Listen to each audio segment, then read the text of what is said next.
আসসালামু আলাইকুম। এই চ্যানেলের বিশেষ আয়োজন পজিটিভ বাংলায় আপনাদের স্বাগতম। দেশের গুরুত্বপূর্ণ পজিটিভ সংবাদ ঘটনা ইস্যু নিয়ে এই আয়োজন। প্রসঙ্গ করোনার টিকা।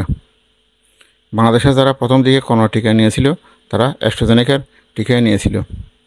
বিদেশে এই টিকায় বেশ কিছু মারাত্মক পার্শ্ব প্রতিক্রিয়ায় দেখা গেছে। রক্ত জমাট বাঁধা, রক্তচাপ কমে যাওয়া, শ্বাস নিতে সমস্যা হওয়া, মাথা ব্যথা, পেট ব্যথা, পা ফুলে যাওয়ার মতো পার্শ্ব প্রতিক্রিয়ার কথা জানা যায়। এমনকি ইউরোপে ও ভারতে মৃত্যুর অভিযোগও পাওয়া গেছে।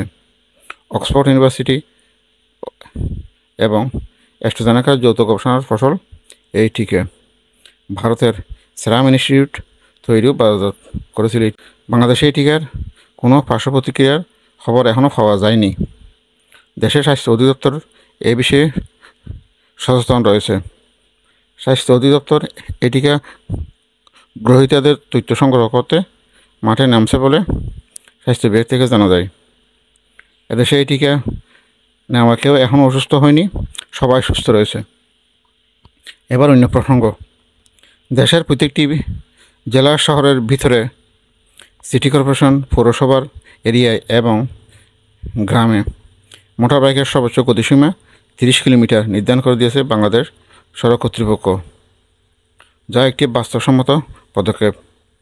কারণ প্রতিদিনই কোথাও না কোথাও মোটর বাইকের দুর্ঘটনা এবং প্রাণহানি হচ্ছে। এর মূল কারণ দ্রুত গতিতে বাইক চালানো।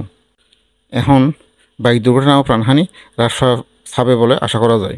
ধন্যবাদ।